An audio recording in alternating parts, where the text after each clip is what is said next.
In Sukhasana, maybe tighten the crossing, brighten the toes. Lengthening each breath, feel yourself expand. And then feel yourself relaxing and releasing. Let's invite in some shoulder rolls. Purposely tensing up a little bit and then intentionally letting go a lot. Big breath in, full breath out. Do take 2 to 3 on your own. Any variations, or keep it this simple.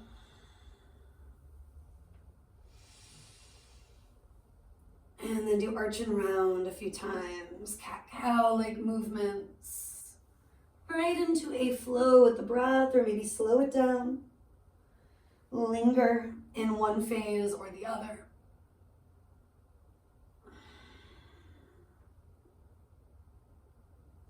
Two to 3 more breaths.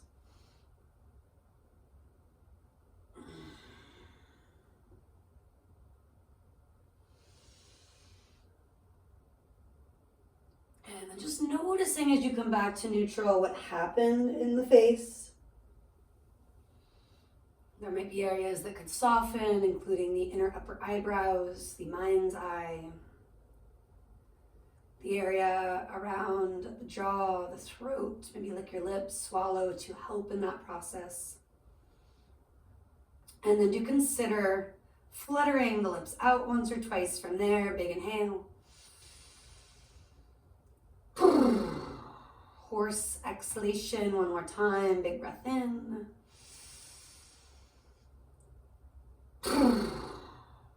Closing your mouth, cultivating the ocean sounding breath. Unless, of course, you're a little congested, and then just breathe however you need to breathe. Rocking and swaying side to side. Eyes closed, or do blink them open if that's better, helping you to wake up if you're sleepy. And circle it out. Inhale forward. Exhaling back. So from here, 2 to 3 one way, 2 to 3 the other. Slowing it down or speeding it up.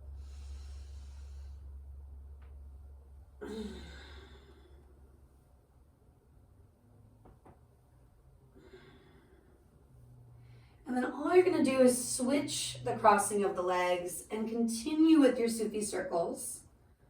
Maybe 2, 3, 4, one way, 2, 3, 4 the other. Taking more the way that feels odd. Maybe reversing directions more than once if that's what your body seems to need. Not necessarily what you want to do, but more what you need to do. Thinking of oiling up the joints and in some ways getting the inner organs moving more efficiently. They might be doing just fine even without the Sufi grinds. But helping increase blood flow, helping bring oxygen to energy points that might feel a bit stagnant.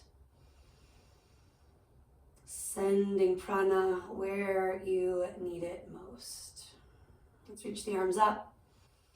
Linger with me for a moment, feeling that sense of breathing into the areas that are a little stiff, stressed, just sleepy. And maybe reach a little more into one side, gazing forward or up. And then a little more into the other side, gazing forward or up. And then take both arms toward the sky, brighten fingers to your skin, even stretching. And exhale, slowly bring your hands first to the mind's eye. Maybe press with your thumbs. Take another breath, sigh if it's effective. This idea of clarity of thought. And then bringing your thumbs either close to the lips, or maybe you actually want to press the thumbs above or below the mouth. Relaxing the jaw, the throat, connecting with this quality of clarity of speech. And then eventually thumbs just above the heart center, right at the sternum. Feeling the collarbones, the chest expand. And with the out breath, feeling that sense of releasing, contracting, kind of waking up the core by gently hugging the belly in and up. Take another breath or two with that concept in mind. Noticing when you suck your stomach in, it is different than that. Finding the happy medium. And then do let your arms come down, palms are up, shoulders are relaxed down. Maybe add that shoulder roll. Maybe come into Gyan Mudra, joining your thumbs, your first fingers, extending the other 6. Lick your lips, swallow, noticing the spots that need that reminder to relax and let them. And then a minute or two offering up Nadi Shodhana, which is the alternate nostril breathing. We often do this toward the end of the asana practice. You might find it's easier then. It's interesting to bring it in early on. Sometimes it wakes up the two sides, the right, the left parts of the brain. Sometimes it clears the sinuses, which in this transition from winter to spring can be extra nice. If it's just not working, right? Breathe however you need to breathe, here in a shape of your choice. Right peace fingers to the mind's eye. Left hand can stay as it is, or find what helps you to sit tall and relax. Lift the right elbow up to encourage the heart to lift. Remind the shoulders, the face again to relax. Now following this exhale, you're going to cover the right nostril with the right thumb. Inhale through the left side. Use your finger to close the left. Open the right. Exhale. Inhale just through the right side. Close the right. Open the left. Exhale. Inhale just through the left.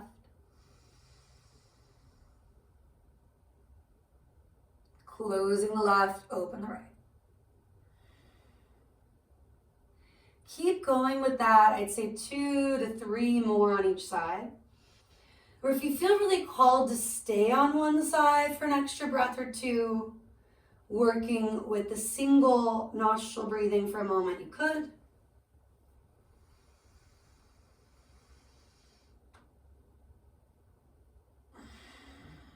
Just like in the asana practice when working with pranayama, letting it be individual, but of course inspired by your peers, your neighbors, the teacher.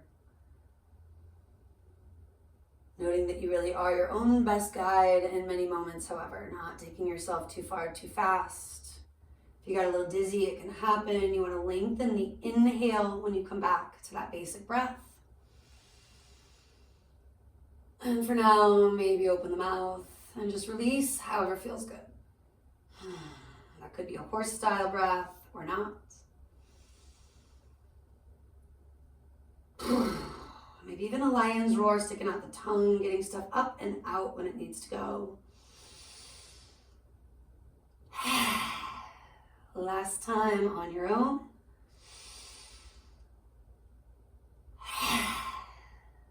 And then do allow yourself to push forward or swing your legs around. Take your time. If you're a little dizzy, definitely take a little more. Eventually take it back, downward facing dog. And then do what you got to do up to that very long sit. I said it would be a couple minutes. It was many, many more than that. Shake your head out. Maybe sway your hips and heels out. Even an early leg lift if you're being drawn to that down dog split. You can also rest, coming to the knees sooner than later. Puppy dog, child's pose. 3 or so more breaths, making it your own. Never feeling like you have to keep up or compete. Honoring your own needs right now. Let's all walk hands to feet eventually. Sticking with those different dog options if you just need a little longer. Clasp the elbows. Let's sway it out. Side out. And eventually switch which hand, which elbow's on top, pulling them forward and down. Maybe lifting the quads, the sit bones up a little bit more.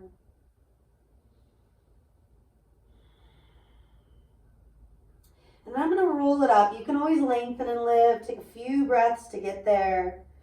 Bending the knees a little or a lot, taking it vertebra by vertebra. Looping the shoulders back and down as you stand up.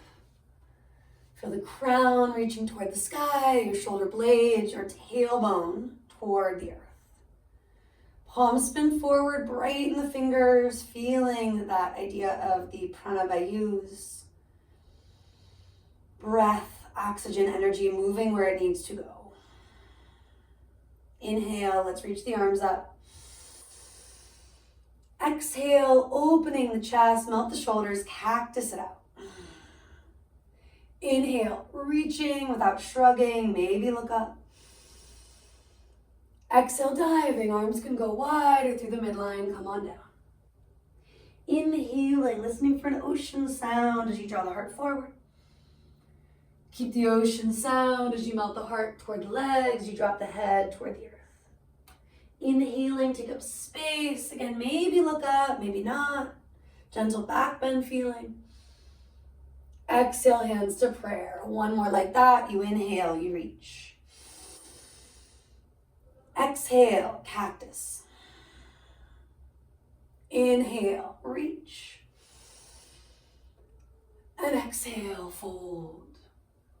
Inhale, chest out. Exhale, fold in. Coming up, maybe gazing up. And exhale, do you bring your hands all the way down by your hips. Your chin will fall all the way down toward your chest.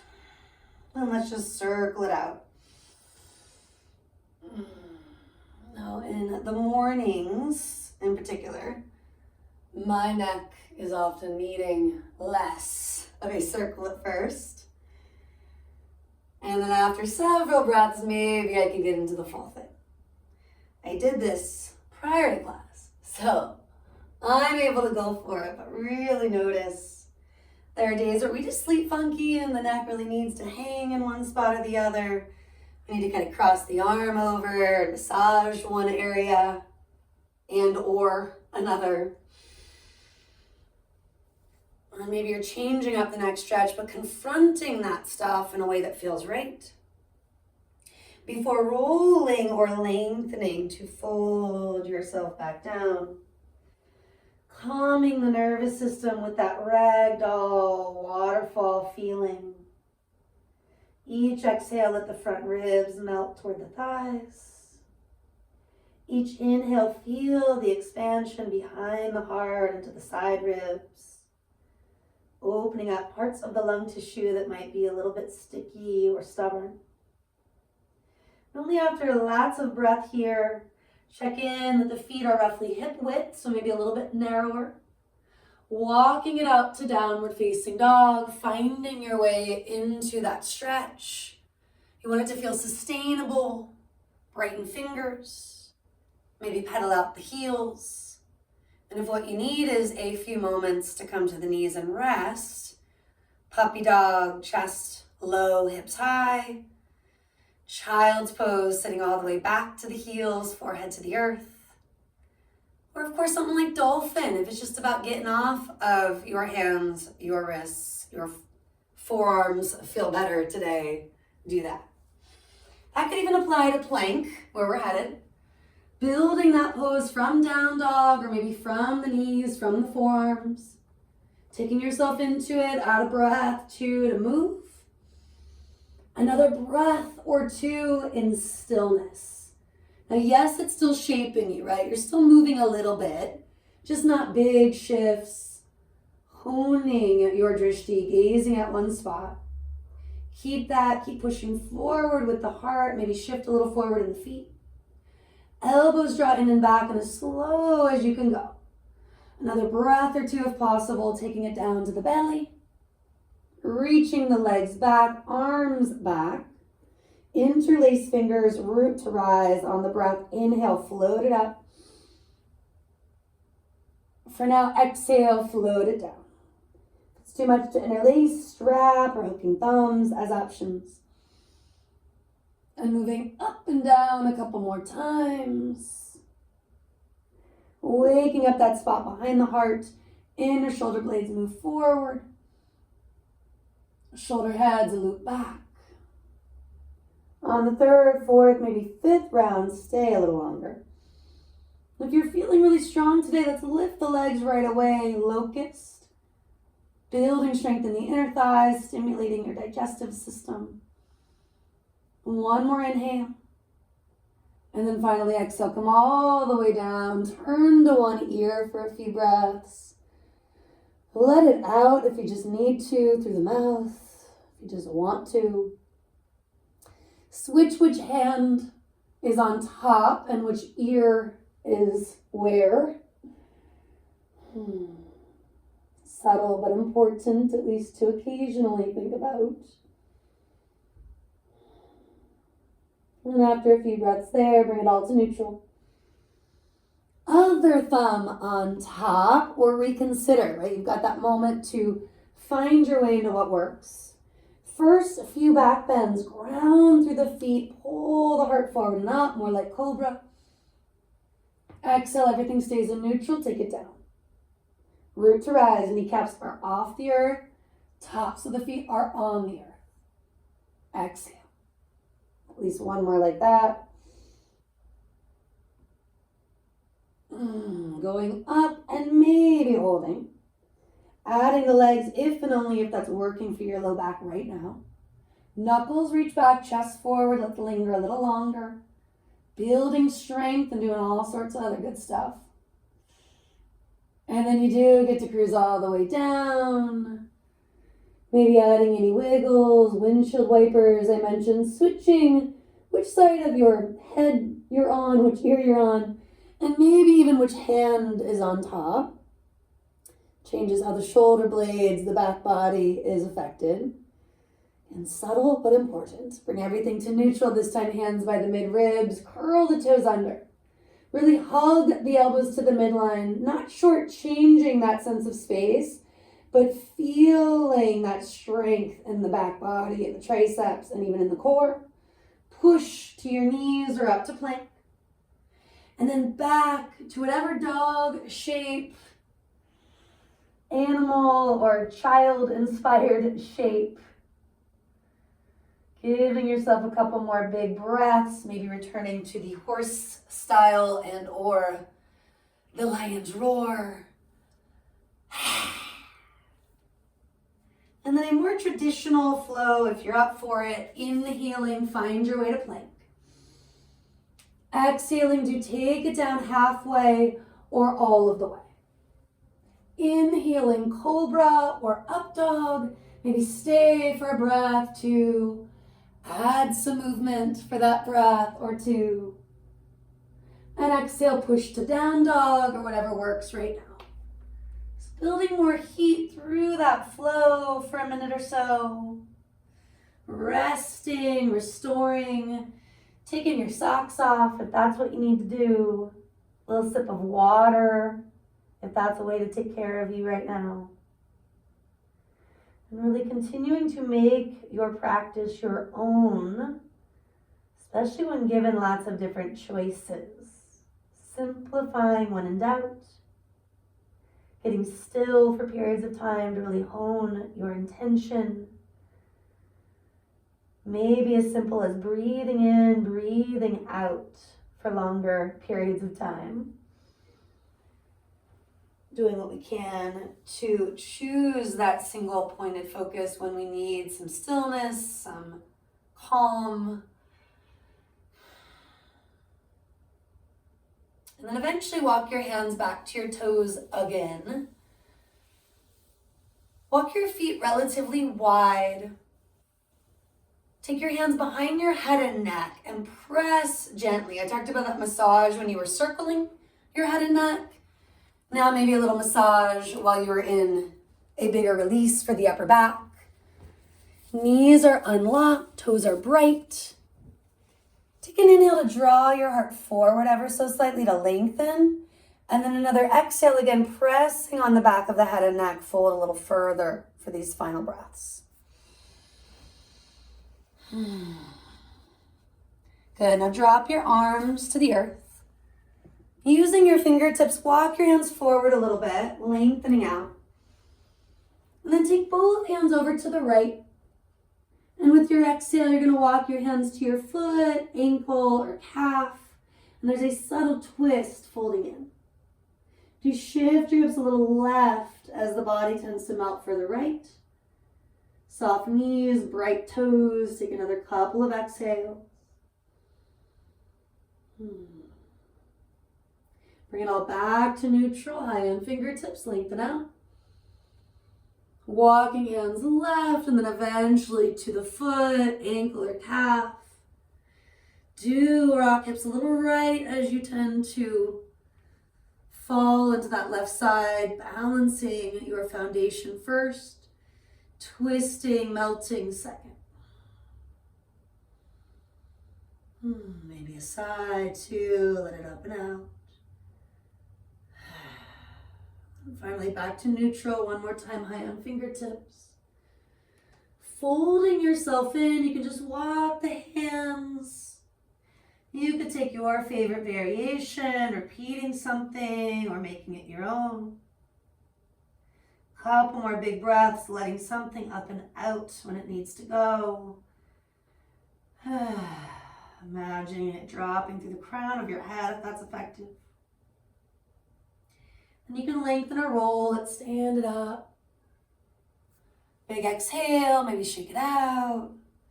Step or jump, feet toward each other. Everything's aligned about hip bone distance. Shrug, release, feel yourself in Tadasana, mountain pose. Soft, steady drishti. Chin level with the earth.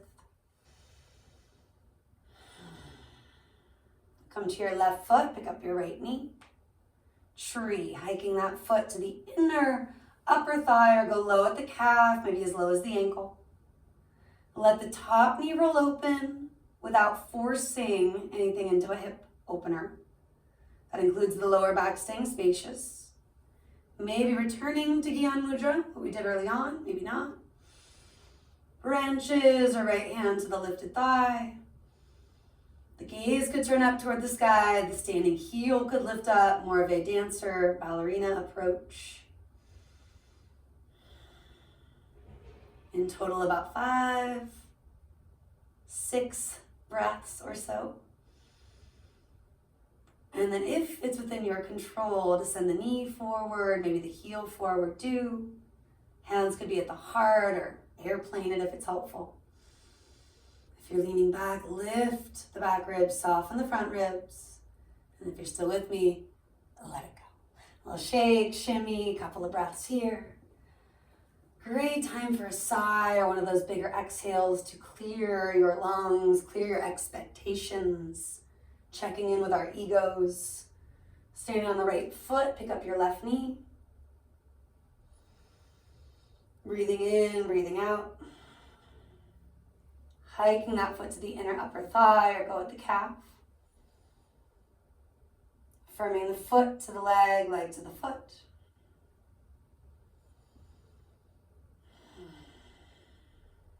Letting the lower back be spacious.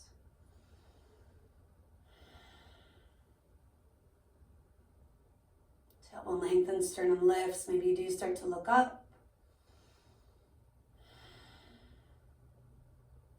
Adding releve or not.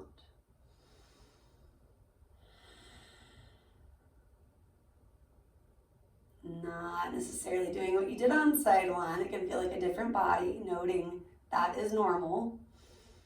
Whatever normal means, right? And then we start to ease on out of it. Typical is a better way to express that. Maybe you send the heel forward. You could always rebuild this balance, even if it got lost. Lifting where we need to lift, including the back ribs. And then letting that be that. Whatever happened, it is the past, shaking it out.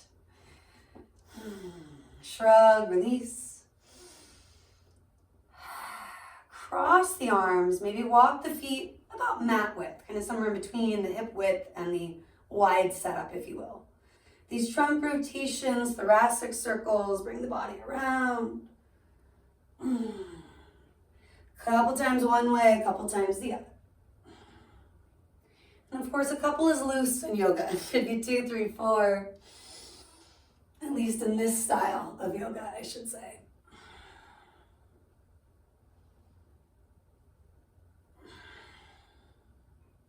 Let's switch which hands where if you didn't. Keep on circling. Maybe 1 or 2 more the way you need it most. And then kind of a soothing moment, letting your hands move toward the hips. Wherever works for the lower lumbar hip rotations. Take your booty back and then forward and round. Trying not to hyper arch or hyper round, but embracing that edge. You might find your heels lift ever so slightly, but you do want to stay balanced and stable. Feeling that happy medium between creating range of motion and going too far too fast. And maybe add another breath to a circle or two the way that needs it most. If it's both ways, do that. And then again, just soothing, rock, sway. The next one we've done several times together, but depending on the day, if you're over caffeinated, right, you're just feeling a little bit vulnerable in the low back. Perhaps you change it up, yogi's choice. These are those big lateral circles for the side body. I'm going to clasp the elbows. You could also take it where the arms sort of chase each other, which is kind of bigger, depending on what feels, again, better for you. So whichever one you're working, knees are unlocked. Doesn't matter which way you drop first, take it to one side and around. Breathing in on the way up is important. Breathing out on the way down is important. And at any time you reverse, maybe once, maybe twice. Breathing in, breathing out.